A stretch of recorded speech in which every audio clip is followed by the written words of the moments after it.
अस्सलाम वालेकुम दोस्तों, कैसे हैं आप सब। मैं ज़बीना फ़याज़ एक बार फिर आपके साथ। तो मैं शुरू कर रही हूँ इश्क की इंतहा पार्ट 2।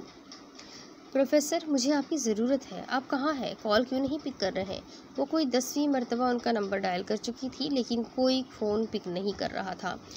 मुझसे पूछो जो तुम्हें पूछना है। उसके कानों में कोमेल की आवाज़ गूंजी, लेकिन वो यहाँ नहीं था। फिर कैसे? कोशिश बेकार है जाना। पूछो, क्या जानना चाहती हो? इस एम्पायर के बारे में और उसकी मोहब्बत के बारे में। कुछ नहीं। अरीबा को ऐसा महसूस हो रहा था कि जैसे वो कैद हो चुकी है। वो चाहकर भी खुद को आज़ाद नहीं कर सकती। आज अहल की सच्चाई जानकर जो वो टूटती थी, उसका दिल ही जानता था। घर आकर कितनी ही दुआएं की थी उसने अहल की ज़िंदगी के लिए। कल मुझे तुम्हारे जिस्म पर ब्लैक ड्रेस चाहिए, वही पहन कर आना, और ब्लैक हिजाब ही लेना, वरना।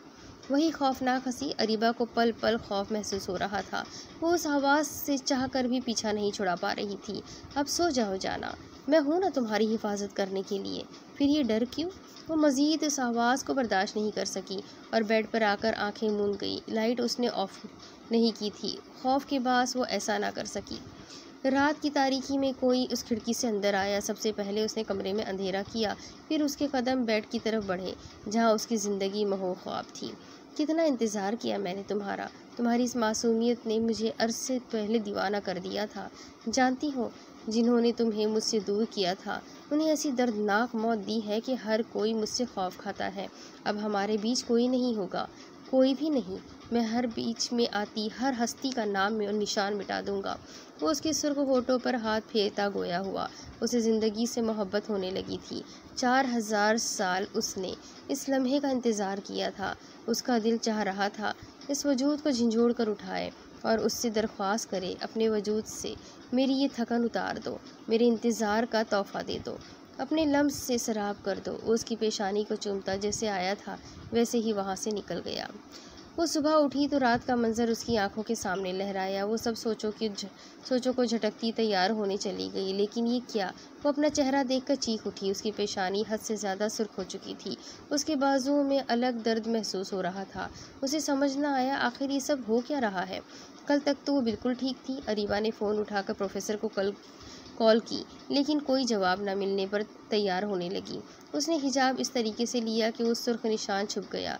अरीबा ने ब्लैक ड्रेस जेबतन किया था, जो उसकी गोरी रंगत पर काफ़ी जच रहा था। खुद को एक नज़र देखकर वो बैग लेकर कॉलेज की तरफ निकल गई। बहुत खूबसूरत लग रही हो। कोई तीर की तेज़ी से उसे अपने साथ ले गया और कॉलेज की खाली जगह पर ले आया जहाँ कोई नहीं था। अरीबा ने उससे अपने पास देखा तो वो डर गई। वो अहल कैसा है? यकायक खूबसूरत आंखें सुर्ख डोरों से भर गई। उसकी गिरफ्त अरीबा के गिर्द इतनी मजबूत हो गई कि उसकी हल्की सी दबी दबी चीख फिजा में गूंजने लगी। कोमल की गिरफ्त उसका वजूद झुलसा रही थी। वो आग का शोला है जो पल पल उसे झुलसा रहा था। दर्द की शिद्दत से उसकी आंखों से नमी उतरने लगी। क्यों मुझे वहशी बनने पर मजबूर करती हो?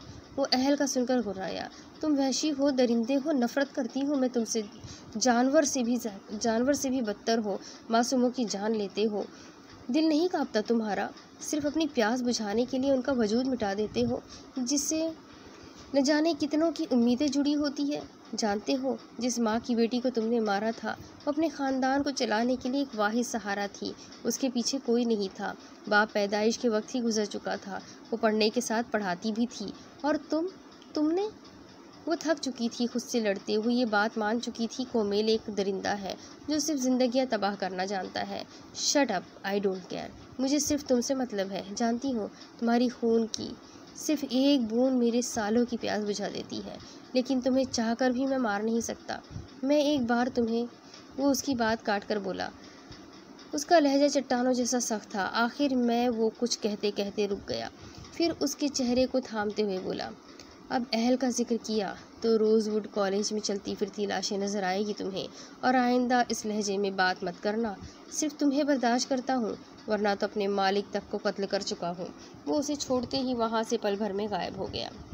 वो इस वक्त बाहर धूप में खड़ी कब से दरवाज़ा बजा रही थी, लेकिन खोलने वाले तो जैसे कान बंद करके बैठे थे। जी, किससे मिलना है?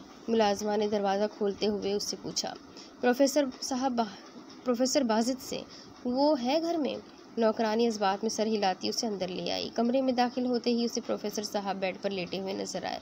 वो काफ़ी बीमार लग रहे थे। उनकी आंखों के गोल सियाह हल्के नुमाया हो चुके थे, चेहरा मुरझा सा गया था। अस्सलाम वालेकुम सर, कैसे हैं आप? वो निहायत नर्म लहजे में उनसे मुखातिब हुई। अरीबा, कैसे हो बच्चे, आओ बैठो। उन्होंने उसे पास बैठने का इशारा किया। सर एक्चुअली मैं बहुत परेशान हूँ, बहुत सवाल है जिनका जवाब मैं ढूंढते ढूंढते थक चुकी हूँ।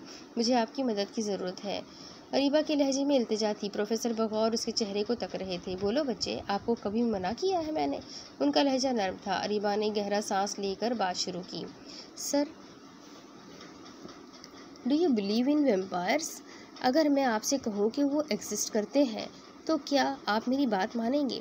वो पलके झुकाए डरते हुए बोली, जैसे सर अभी उसे घर से निकल जाने का कहेंगे। प्रोफेसर बुरी तरह चौंके, फिर इर्द गिर्द देखा जैसे तसल्ली करना चाहते हो कोई उन्हें देख तो नहीं रहा। अरीबा बच्चे, किसी और से इस बात का जिक्र ना करना, वरना मेरी तरह तुम पर भी पागल का टैग ताउम्र लग जाएगा। उन्होंने रिंधी हुई आवाज़ में कहा। अरीबा उठ के उनके बेड के पास नीचे घुटनों के बल बैठ गई। सर, उस हैवान को सबने मार दिया। रोजवुड कॉलेज उसके कब्ज़े में है। वो जो चाहे करता है। उसकी माँ वहाँ प्रिंसिपल है। हर रात वो मासूमों की जान लेता है और वो मेरे पीछे पड़ चुका है। कहता है मुझसे मोहब्बत करता है। सर, कैसे अचानक किसी को किसी से मोहब्बत हो सकती है? और वो दरिंदा जिसमें इंसानियत नहीं, वो कैसे मोहब्बत कर सकता है? अरीबा कहते ही उनके सामने रो पड़ी। प्रोफेसर ने हैरानगी से उसे देखा। इतना सब हो जाने के बाद उन्होंने उसे ज़िंदा छोड़ कैसे दिया? वो वैम्पायर खुद इससे मोहब्बत का इजहार करता है, फिर तो वो जानता होगा। अरीबा उसकी सच्चाई से वाकिफ़ है। मेरे बेटे को भी इन दरिंदों ने मारा था। मैंने चीख चीख के कहा था जंगल के पास इस महल को आग लगा दो, लेकिन किसी ने नहीं सुना। सब ने मुझे पागल करार दिया। वो घर शापित है, सारे वैम्पायर्स हैं मिलते हैं। और एक बात बताऊं, आग, पहले मैं समझता था आग उन्हें राख कर देगी, लेकिन नहीं, वो खुद आग से बने हैं। उनका लफ्ज़ इंसान को झुलसा देता है। कोई इंसान उनकी कुर्बत बर्दाश्त नहीं कर सकता। और कोमेल, प्रोफेसर ने मुंह से कोमेल का नाम सुनकर वो फटी आंखों से उन्हें देखने लगी। ये कह प्रोफेसर के दिमाग में झमाका सा हुआ। अरीबा, वो तुमसे मोहब्बत कैसे? तुम्हारी तारीख़ पैदाइश क्या है? प्रोफेसर उठ के अलमारी की तरफ बढ़े और मतलूबा बुक निकाल कर अरीबा से पूछने लगी। सर, 12 अप्रैल। प्रोफेसर पेजेस पलटने लगे। उनके हाथ काँप रहे थे। उनको खड़ा रहना मुहाल लग रहा था। अरीबा बच्चे, जिस दिन वैम्पायर्स ने मिलकर उस लड़की को मारा था, इसी तारीख को तुम पैदा हुई थी। वो तुम्हें कैद कर चुका है। बहुत ताकत है उसके पास अरीबा। शायद इस लम्हे वो हमें सुन रहा है। अरीबा ने डर के नज़रें इर्द गिर्द दौड़ाई, मगर वहाँ कोई न था। सर, मुझे कुछ समझ नहीं आ रहा। आप क्या कह रहे हैं? तुम जाओ अरीबा, अभी मैं तुम्हें कुछ नहीं बता सकता। मुझे अभी निकलना होगा। मैं तुम्हें परसों मिलकर सब बताऊंगा। इस वक्त मेरा जाना बहुत ज़रूरी है। कहते हुए प्रोफेसर अपनी ज़रूरी चीज़ें उठा एक छोटे से बैग में डालने लगे। अरीबा उनसे मिलकर वापस लौट आई। मिस अरीबा, मुबारक हो। टॉपर, फिर से तुमने मुझे हरा दिया। वो तैयार होकर कॉलेज आ गई। आज पिछले सेमेस्टर का रिजल्ट आया था और हर बार की तरह आज इस बार भी उसने टॉप किया था। आमिर, जो उससे जलता था, आकर अपने ग्रुप के साथ उसके सामने खड़ा हुआ। शुक्रिया, अगर तुम हट जाओ तो मेहरबानी होगी, अरीबा ने उसे देखते सर्द लहजे में कहा। अगर ना हटूँ तो? वो उसे देखता एक आंख दबाता खबासत से बोला। अरीबा का चेहरा गुस्से से सुर्ख पड़ गया। इससे पहले कि वो उस पर हाथ उठाती, आमिर की चीखों ने रोजवुड के दरो दीवार हिला दिए। उसे देखते ही अरीबा की भी चीख निकल गई। आमिर का बायां हाथ खुद ब खुद पीछे मुड़ गया। वो ज़मीन पर गिरा कर्रा रहा था। अरीबा ने इर्द गिर्द नज़र दौड़ाई तो कोमेल की नीली आंखें आमिर पर मरकूज थी। आमिर दर्द से कर्रा रहा था। वो चाहकर भी उसके लिए कुछ नहीं कर सकती थी। अरीबा को उस वहशी इंसान से इस वक्त सख्त नफरत महसूस हो रही थी, जो तुम्हारी आंखों में आंसुओं को लाने की वजह बनेगा। मौत उसका मुकद्दर होगी। वो उसके दिमाग से खेल रहा था। कोमेल की आवाज़ उसे करीब से महसूस हुई।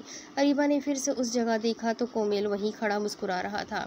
कोमेल ने उसे अपनी तरफ मुतवज्जा पाकर एक आंख दबाई और मुस्कुराता हुआ तीर की तेज़ी से उसकी आंखों से ओझल हो गया। अरे एम्बुलेंस को बुलाओ। स्टूडेंट्स की मचलती हलचल और आवाज़ से वो होश की दुनिया में लौटी।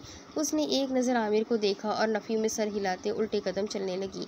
अरीबा को चलते चलते महसूस हुआ वो किसी और जगह पहुंच गई है। वेलकम अरीबा, आओ। रुक क्यों गई? सामने ब्लैक मैक्सी में मलबूस वो खूबसूरत औरत और कोई नहीं बल्कि कोमेल की माँ थी। देखने में वो उम्र में अरीबा से 2-3 साल ही बड़ी लगती थी, लेकिन अरीबा जानती थी यकीनन 50-60 की बूढ़ी खातून होंगी। मैं यहाँ कैसे? नज़र उस औरत के सरापे से हटी तो होश आया वो गलत जगह आ गई है। मैंने बुलाया है, पियोगी? उस औरत ने फिर से एक बोतल निकाली और उसमें मौजूद मशरूब को ग्लास में उंडेल कर अरीबा को पेश किया। अरीबा के मुंह से चीख निकल गई। वो मशरूब नहीं, इंसान का खून था। वो औरत उसके चीखने पर हंसती चली गई और फिर पलक झपकते उसके सामने आ खड़ी हुई। खूनी आंखें लिए वो अपनी नज़रों से उसका वजूद जला रही थी। फिर से क्यों चली आई हो हमें तबाह करने? मेरे शौहर को मौत के घाट उतार कर सुकून नहीं मिला तुम्हें? बोलो, क्यों आई हो? वो औरत यकायक हैवान में बदल गई। उसके दांत आगे को निकल आए। उसने एक लंबी सांस खींचकर अरीबा की खुशबू को अपने अंदर उतारा और शैतानियत से मुस्कुराते हुए उसके गले पर झुकी। बचाओ बचाओ, नहीं नहीं मैम, प्लीज़ प्लीज़ मुझे छोड़ दे मैम। अरीबा ने खौफ से आंखें बंद कर ली। उसका खौफजदा वजूद एकदम ठंडा पड़ गया। इससे पहले कि वो औरत कुछ करती, किसी ने खींच कर उसे अरीबा से दूर किया। अरीबा ने अपने गले पर 2 गर्म उंगलियों का लम्स महसूस किया। फिर देखते ही देखते उसे अपना वजूद बेजान महसूस होने लगा। इससे पहले कि वो ज़मीन बोझ होती तो मजबूत बाहों ने उसे अपने हिसार में ले लिया। क्यों मारना चाहती थी आप उसे? जानती भी है उसकी वजह से अब तक मैं जिंदा हूँ, वरना ये खोखला वजूद बरसों पहले ख़त्म होकर चुका होता। कोमेल इतनी ज़ोर से दहाड़ा कि वो सहम गई। तुम समझ क्यों नहीं रहे? वो तबाही है और कुछ नहीं। हम सबको फिर लड़वाएगी, फिर तबाह कर देगी। एक बार फिर मौत का खेल शुरू होगा। उसकी माँ ने नरमी से उसके कंधे पर हाथ रखकर कहा। उनका ममता भरा लम्स हमेशा उसे नरम कर देता था। तबाही की वजह वो कभी नहीं रही। उसे तो पता भी नहीं था कि कोई दीवाना वार हर रात उसका दीदार करता है, घंटों सोए हुए वजूद को तकता रहता है। मैं इस मासूम परी को एक बार खो चुका हूँ, मज़ीद मुझ में हिम्मत नहीं। वो औरत हैरानगी से उसे देखने लगी क्योंकि कोमेल की आंखों से खून बह रहा था। वो रो रहा था एक आम इंसान के लिए जो उसके आगे कुछ भी न थी। उम्मीद करता हूँ अब आप कभी इसे तकलीफ़ नहीं पहुँचाएगी। याद रखिएगा, तकलीफ़ आप उसे देना चाहती हैं, लेकिन इसका दर्द आपके बेटे को बर्दाश्त करना होगा। कहते ही वो खिड़की से कूद चुका था। उसकी माँ गहरी सोच में डूब गई। मेरे होते हुए कोई तुम्हें तकलीफ़ नहीं पहुंचा सकता मेरी जान। बस कुछ दिन फिर मैं तुम्हें यहाँ से बहुत दूर ले जाऊँगा। हमारी एक अलग दुनिया होगी जिसमें सिर्फ तुम और हम दोनों ही होंगे। वो दिन वो बुखार में फनकती रही। कोमेल उसे बचाकर उसके घर में ले आया था। खौफ से वो पूरे दिन बेहोश होश हवास से बेगाना रही। आज सुबह जब होश आया तो कोमेल उसके सरहाने बैठा था। वो उसे कहकर गया था कि खुद को एक नई दुनिया के लिए तैयार कर रखे। वो उसे यहाँ से बहुत दूर ले जाएगा। उसका मानना है यहाँ अरीबा को ख़तरा है। पल पल मौत का साया उसके सर पर मंडला रहा है। अरीबा, ख़त पे आवाज़ पढ़ना। जो वैम्पायर तुम्हारे आसपास रहता है उसे बोलो तुमसे रोज़वुड कॉलेज में मिले और तुम अपनी ज़रूरी डॉक्यूमेंट्स लेकर फ़ौरन उसे इस पते पर पहुंचो। मगर याद रहे, ये जो लॉकेट तुम्हें भेज रहा हूँ ये घर से निकलते ही फ़ौरन पहन लेना। प्रोफेसर का ख़त अभी उससे मौसूल हुआ। हैरत की बात है उन्होंने उससे कॉल नहीं की, ख़त भेजा। क्यों? उसने सोचों को झटक कर अपने डॉक्यूमेंट्स लिए और कोमेल को मैसेज किया, जिसे कार लेकर फ़ौरन ही ओके के साथ स्माइली फेस की सूरत में वसूल हुआ। अरीबा ने अपना हैंडबैग लिया और घर को लॉक करके निकल गई। कोमेल अरीबा का मैसेज पढ़ के मुस्कुराया। उसे यकीन नहीं आ रहा था वो इतनी जल्दी मान गई। कल तक जो लड़की पल पल उससे नफरत का इजहार करती रही, आज उसके साथ उम्र भर जिंदगी गुजारने को मान गई। लिसन कैफ। मशरूब का आखिरी घूंट लेकर वो उठ खड़ा हुआ। पास पड़े मोबाइल से होठों पर लगा खून साफ किया। Yes sir. सामने खड़ा ब्लैक ड्रेस में मलबूस आदमी उसके एहतराम में झुका, फिर सीधा होकर झुके सर से हुक्म सुनने के लिए खड़ा रहा। इससे पहले कि वो बूढ़ा प्रोफेसर अरीबा के भाई के बारे में उसे सब बताए, उसका काम तमाम कर दो। मैं आऊँ तो ये खुशखबरी मेरे कानों में पड़े। आखिर में अपनी खौफनाक नीली आंखें उस पर गाढ़े वो हुक्म देकर चला गया। पुरसुकून माहौल था। प्रोफेसर बेंच पर उसके साथ बैठे थे। उनके हाथों में एक फोल्डर था। वो बाग के उस तरफ देख खेलते नन्हे बच्चों को देख रहे थे। मेरा एक ही बेटा था, जालान, जिन्हें वैम्पायर्स ने यहाँ आते ही मार दिया। इंसान की खुशबू सूंघ लेते हैं, खास कर जो उनका दुश्मन हो।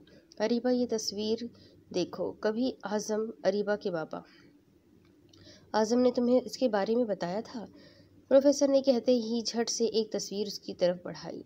नहीं सर, मगर ये है कौन? अरीबा ने हैरत से उस तस्वीर को देखा जो तकरीबन फट चुकी थी और देखने में भी कोई 40-50 साल पुरानी लगती थी। इसका चेहरा देखो अरीबा, गौर करो। प्रोफेसर को जैसे यकीन था कि वो पहचान लेगी। सर, नज़र नहीं आ रहा, बहुत पुरानी तस्वीर लग रही है। चेहरा बिल्कुल धुंधला है सर। पर सर, ये आप मुझे क्यों दिखा रहे हैं? अरीबा ने तंग आकर पूछा।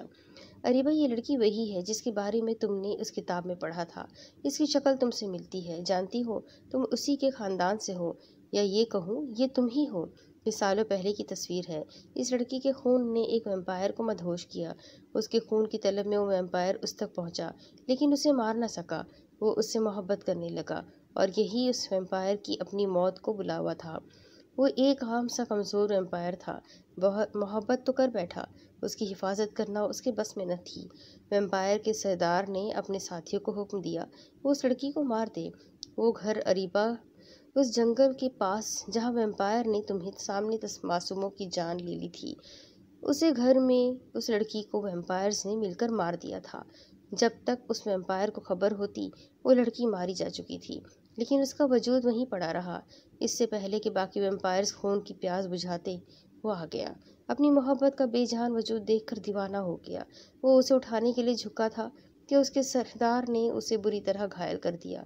वो वैम्पायर वहीं उस लड़की के पास गिरा पड़ा रहा। उसके खून की बूंद उस वैम्पायर के होठों को छू गई। उसका घायल वजूद एकाएक ठीक हो गया। वो पहले से ज़्यादा खुद को ताकतवर महसूस करने लगा। वो उस लड़की पर झुका और उसके वजूद से पूरा खून निचोड़कर खुद को मज़ीद ताकतवर बना दिया। वहाँ मौजूद एक एक वैम्पायर को मार दिया। आज वो अकेला वैम्पायर बादशाह कहलाता है। सब उससे डरते हैं, उसके हुक्म के गुलाम हैं। जानती हो वो वैम्पायर कौन है? अरीबा कोमेल है वो वैम्पायर, और वो सरदार उसका बाप था। कोमेल सरदार है? अरीबा, जो बागौर सुन रही थी, आखिरी बात पर बुरी तरह चौंकी। अरीबा, ये बातें मुझे मुख्तलिफ किताबों और लोगों से पता लगी। जानती हो वो लड़की वैम्पायर्स की दरिंदगी का निशाना क्यों बनी? क्योंकि उसकी बदकिस्मती थी। वो एक शाही ख़ानदान की फ़र्द थी। बहुत पहले एक बादशाह जंगल में शिकार के लिए गया था। रात के अंधेरे में अनजाने में उससे 2 वैम्पायर्स का कत्ल हो गया। तीर का निशाना जो बादशाह की कमान से निकला था, उन वैम्पायर्स की गर्दन घायल कर गया था। वो बादशाह काफ़ी दिन इस बात से अनजान रहा। वो तो जानता भी नहीं था उसकी एक गलती उसकी नस्ल ख़त्म कर देगी। रफ्ता रफ्ता वहाँ से लोग गायब होने लगे। वो शहर मौत का इलाका बन गया। हर रोज़ एक शख्स की मौत होती। बादशाह जो इस वक्त खुद गर्ज बनना बैठा था, अपनी फैमिली को लेकर अब्रॉड चला गया। वो वैम्पायर्स कत्ल इसलिए कर रहे थे कि उन्हें बादशाह चाहिए था, जिंदा या मुर्दा, क्योंकि उसी के खून की बूंद उन वैम्पायर्स को जिंदा कर सकती थी। वैम्पायर्स इसलिए लोगों को मारते कि शायद उनके खून से वो 2 मुर्दा जिंदा हो जाए, क्योंकि असल मुजरिम से वो अनजान थे। अरीबा सांस रोके सुन रही थी। बहुत साल बाद उस बादशाह की बेटी यहाँ आई जिन्हें उन दरिंदों ने मार दिया। उस शाही खानदान के अब हर फर्द की खून की एक बूंद भी उन वैम्पायर्स की ताकत मजीद बढ़ा देती है। अरीबा, तुम भी उसी शाही खानदान से हो। जालान मेरा बेटा नहीं, तुम्हारा भाई है। आज़म उन सब बातों से वाकिफ़ था, तभी उसने अपना इकलौता लख्ते जिगर मेरे हवाले कर दिया और तुम्हें हॉस्टल भेज दिया। प्रोफेसर का लहजा भीग गया। अरीबा, चली जाओ यहाँ से, वो तुम्हें भी मार देंगे। बेटा, वो तुम्हें पहचान चुका है। तुम्हारे गले में मौजूद ये लॉकेट तुम्हें उससे मीलों दूर ले जाएगा। वो तुम्हें कभी भी ढूंढ नहीं सकेगा। अरीबा का चेहरा आंसू से तर था। भाई, उसका कोई भाई भी था। कितनी अनजान थी वो इन बातों से। टीचर देखें, आयशा मेरी पेंसिल नहीं दे रही। अरीबा, जो बच्चों के टेस्ट पेपर चेक कर रही थी, अलीना की आवाज़ पर चौंकी। बच्चे ऐसा नहीं करते, दूसरों की चीज़ें उनसे मांग कर लेना चाहिए ना कि बगैर इजाज़त के। अरीबा ने आयशा का गाल थपके प्यार प्यार से कहा तो आयशा ने अलीना को पेंसिल रिटर्न कर दी। अरीबा को यहाँ आए 6 माह हो चुके थे। वो उस शहर को अलविदा कहकर आई थी जहाँ कोमेल लोगों को अपनी दरिंदगी का निशाना बनाता है।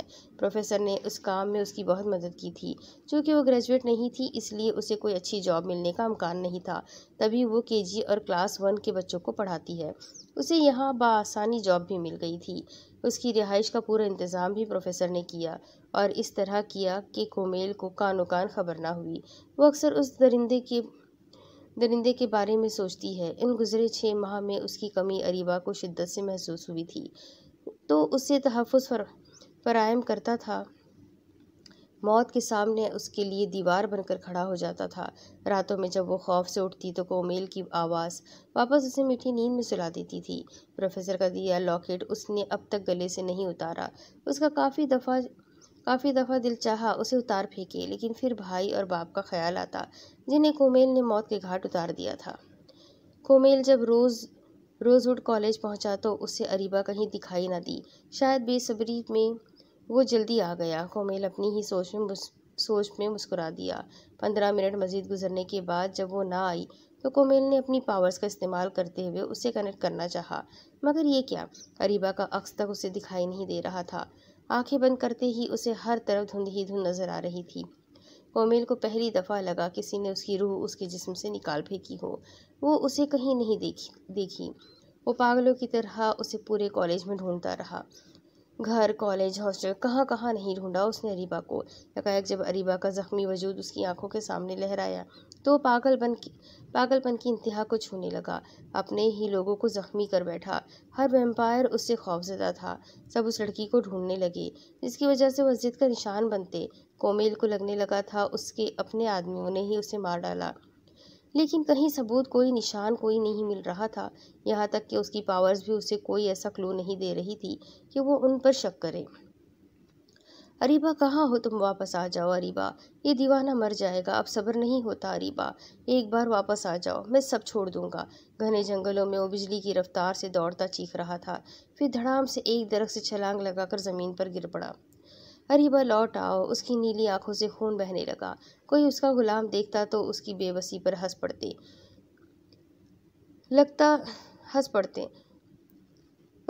उन्हें लगता कि उनका सरदार एक लड़की के लिए रो रहा है।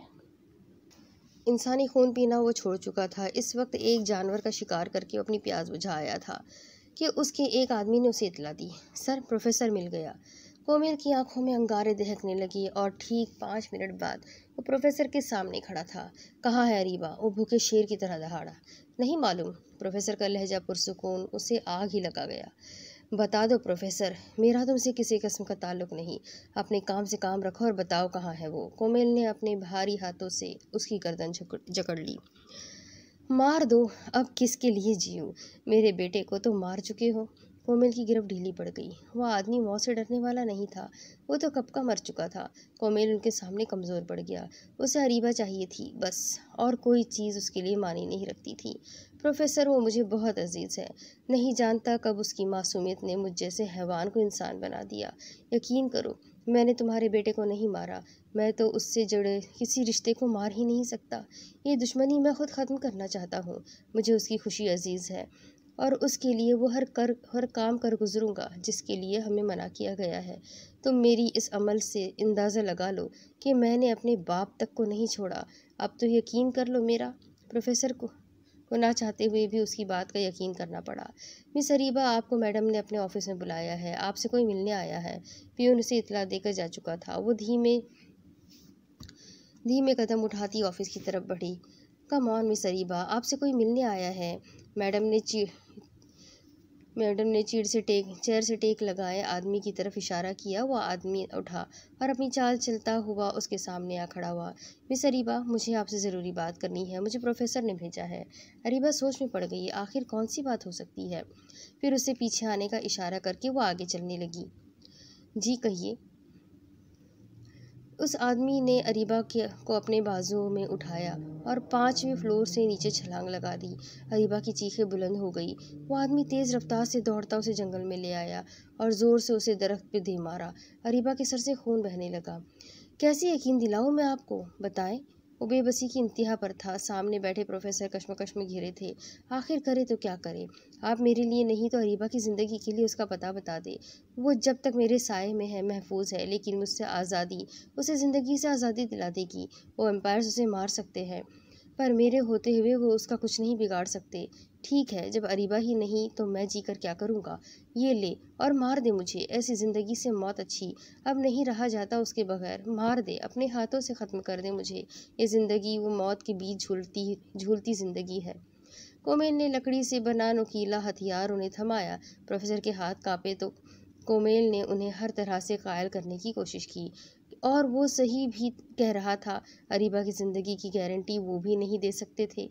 न जाने कौन सा वैम्पायर उसे मार दे। प्रोफेसर ने अपनी पलकें उठाई, और वही वक्त था फैसले का जो वो देखना चाहते थे। उन्हें कोमेल की आंखों में वो दुख नजर आया। खून से लटी पटी आंखें। वो रो रहा था उसके लिए। मर्री में है अरीबा। फिर प्रोफेसर ने उसे अरीबा के हॉस्टल का पता बताया। मैंने अपने आदमियों को आपको मारने के लिए भेजा था। मेरा यहाँ आने का मकसद अरीबा की गुमशुदगी और आपकी मौत है, लेकिन मैं उससे जुड़े किसी शख्स को नहीं मार सकता। आप आज़ाद है सर। बहुत जल्द हम आपसे मिलने आएंगे। कहते ही वो उनसे अलविदाई कलमात बोलकर निकल गया। तुम ही हो ना उस एम्पायर की महबूबा। तुम्हारी वजह से उसने अहल को मारा था, है ना। अब तुम भी जिंदा नहीं रहोगी। मेरे साथी भूखे शेर की तरह तुम्हारे जिस्म की एक एक हड्डी तक को निचोड़कर खाएंगे। वह आदमी यकायक लोमड़ी में तब्दील हो गया और पूरा मुंह खोलकर अरीबा को देखकर घुर्राया। अरीबा ने अपने कपकपाते वजूद में जान महसूस की। लड़खड़ाती टांगों से वो उठी उससे पहले कि वो उसका शिकार बनती। अरीबा ने दौड़ लगाई। वो लोमड़ी पागल सी होकर उसके पीछे लपकी। अरीबा जंगल में भागते भागते एक दरख्त के पीछे छुप गई। उसका सांस फूल रहा था, जिस्म भी बेजान होता महसूस हुआ। बेइख्तियार उसके मुंह से निकला, कोमेल। वो सिसकी, आई नीड यू। तीर की तेजी से ख्याल दिमाग में लपका। अरीबा ने पूरी ताकत से उस लॉकेट को अपने गले से निकाला। ना वो उसे हॉस्टल में मिली थी, ना स्कूल। आखिर कहाँ गई। प्रिंसिपल के ऑफिस से उसे पता लगा कोई मिलने आया था। कोमेल अरीबा की रग रग से वाकिफ था। वो बगैर जान पहचान के किसी अनजान शख्स के साथ नहीं जा सकती। फिर कहाँ गई। कोमेल ने आंखें मूंदे उसे याद किया तो उसका रवा रवा शुक्रगुजार हुआ। वो उसे दिख गई, जंगल में भागती हुई किसी से अपनी जान बचा रही थी। कोमेल तेज रफ्तार से दौड़ता उसके दिमाग से खेलने लगा। अरीबा अरीबा जो भागती जा रही थी। कोमेल की आवाज़ सुनकर रुकी। रन अरीबा, भागो भागो, तेज रफ्तार से भागो, मैं आ रहा हूँ। तब तक तुम्हें खुद मेरी जिंदगी की हिफाजत करनी है। रन अरीबा। कोमेल की आवाज़ जलते कोयलों के बीच पुरसुकून राहत दे गई। अरीबा ने फिर भागना शुरू किया। उसे मंजर धुंधला सा दिखने लगा। बार बार आंखें पानियों से भर जाती थी। Turn left. वो उसके दिए डायरेक्शन पर अमल कर रही थी, क्योंकि उसके सामने मंजर धुंधला जा रहा था। सामने से हटो अरीबा, दरख्त है। अरीबा दूसरी तरफ मुड़ी, लेकिन उसका वजूद पल भर में बेजान पड़ गया। दूसरी तरफ कोमेल ने जोर से आंखें मीच ली। You bastard. वो लोमड़ी पूरी रफ्तार से अरीबा को टक्कर मार गई। अब वो अरीबा के सामने खड़ा गुर्रा रहा था। अरीबा की रूह तक फना हो गई। इससे पहले कि वह हमला करता, कोई हवा के झोंके की तरह आया जो उसे साथ उड़ा ले गया। जंगलों के बीच दौड़ता कोमेल एक पहाड़ी पर अरीबा को लिटाकर खुद बड़े बड़े पत्थरों को फलांगता नीचे ज़मीन पर पहुंचा। How dare you to touch her. Komal ने सामने खड़ी लोमड़ी को पूरी कुव्वत से मारा। वो एक दफ़ा फिर घुर्राया। लंबे लंबे दांत वाज़ेह नजर आ रहे थे, लेकिन कोमेल उसे खौफजदा नहीं हुआ। न जाने कितने को ही उसने ऐसे मौत के घाट उतार दिया था। अहल को भी उसने मारा, क्योंकि वो अरीबा से मोहब्बत का दावा करने लगा था। बिल्कुल अपने भाई जैसे हो। लड़ने से ज़्यादा भौंकने पर यकीन रखते हो। वो लोमड़ी सुनकर ही कोमेल की तरफ बढ़ी और उसे पूरी कुव्वत से लात मारकर दूर जंगल में उछाला। इससे पहले कि कोमेल उठता, दो और लोमड़ियाँ उसके सीने पर आ बैठी। उनकी गर्राहट पूरे जंगल में गूंज रही थी। कोमेल ने पल भर में अपने साथियों को पैगाम भेजा। वो जानता था वो उनका अकेला मुकाबला नहीं कर सकता। लोमड़ी पूरा मुंह खोले कोमेल की गर्दन निगलने वाली थी कि कोमेल ने उसके पाँव से पकड़कर उसे दूर उछाला। देखते देखते उसके साथी भी आ पहुंचे। कोमेल का शिकार सिर्फ वो एक लोमड़ी थी। वो अपने साथियों को छोड़ता उसे मारने दौड़ा। कुछ ही देर में उस लोमड़ी का बेजान वजूद उसके सामने था।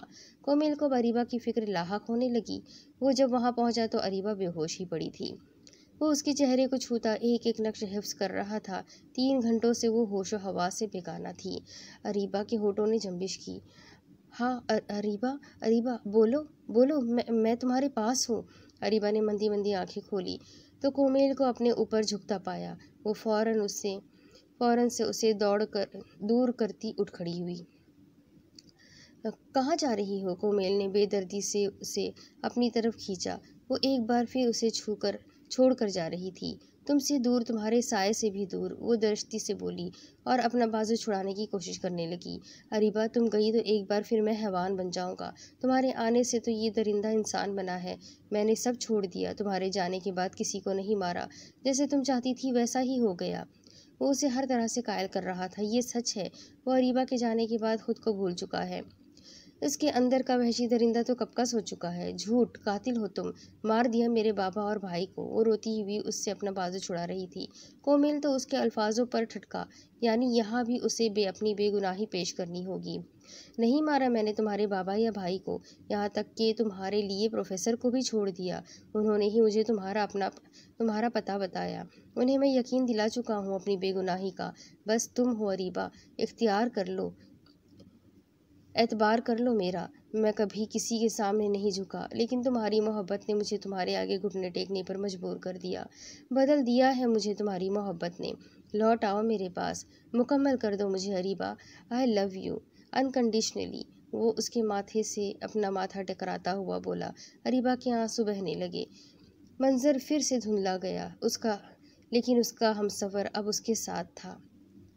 After 3 months। अरीबा, वो अभी लेक्चर लेकर निकली थी कि कोमेल उसकी राह में हायल हो गया। अरीबा उसे देखकर मुस्कुराई। 3 माह में कोमेल ने प्रूव कर दिया था वाकई उसे अरीबा से मोहब्बत है। वो रोज़ न्यूज़ चैनल देखती थी, जगह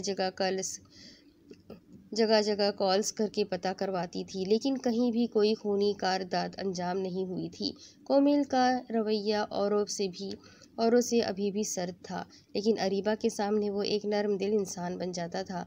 अरीबा उसे हमेशा लोगों से मिलने जुलने का कहती, लेकिन वहाँ जाकर कोमेल का सर्द रवैया महसूस करके कोई हाथ नहीं बढ़ाता। अरीबा उसे घूर के रह जाती, जबकि वो हर पार्टी आदि छोड़कर अरीबा को अपने साथ ले जाता। उसे बर्दाश्त ही कहाँ था कि अरीबा उसे इग्नोर करके औरों से घुले मिले। अरीबा, ये आपकी नोटबुक आप क्लास में भूल आई थी। उसका क्लास फेलो उसे नोटबुक देने आया तो अरीबा ने मुस्कुराते हुए वो थाम ली, लेकिन सामने कोमेल को अपनी तरफ तकता पाकर वो ठटकी और फौरन उसकी तरफ लपकी। नहीं कोमेल, वो सिर्फ नोटबुक रिटर्न करने आया था। अरीबा ने उसके हाथ सहलाया कि उसका गुस्सा ठंडा कर सके। वो उस लड़के को अपने आंखों से घूर रहा था कि नुकसान पहुंचा सके, लेकिन अरीबा के रद्द अमल ने उसका गुस्सा झाग की तरह उड़ा दिया। चलो, वो उसे अपने साथ रोजवुड कॉलेज की छत पर ले आया। तुमने टाइम मांगा था, मैंने दिया। अब मैं और इंतज़ार नहीं कर सकता। हम कल ही शादी कर रहे हैं। कोमेल की वही रोज़ की जिद जिससे अरीबा खाइफ हो जाती। कोमेल, इतनी जल्दी? मुझे थोड़ा। अरीबा एक पल को सहम गई उसकी लहू रंग आंखें देखकर। कोमेल ने सख्ती से उसका बाजू अपनी गिरफ्त में लिया। नहीं अरीबा, तुम्हारी आंखें कुछ और ही कहानी सुनाती है। बताओ, क्यों भागती हो मुझसे? किस चीज़ का खौफ है? वो उसे झंझोड़ता हुआ जवाब तलब कर रहा था। कोमेल, हम दोनों में ज़मीन आसमान का फ़र्क है। हम कभी भी एक नहीं हो सकते। तुम्हारा लम्स मुझे दहकते कोयलों की मानंद लगता है। मुझसे तुम्हारी कुर्बत भी बर्दाश्त नहीं होती। तुम आग की तरह गर्म हो। मैं तुम में समा कर राख नहीं होना चाहती। अरीबा की भीगी पलकें एक बार फिर कोमेल को नरम कर गई। उसने धीरे से अरीबा का बाजू अपनी गिरफ्त से आज़ाद किया और उसे खुद में भींच लिया। बस इतनी सी बात। बहुत जल्द तुम भी मेरे रंग में रंग जाओगी। वो उसकी भीगी पलकें देखकर मुस्कुराता हुआ बोला।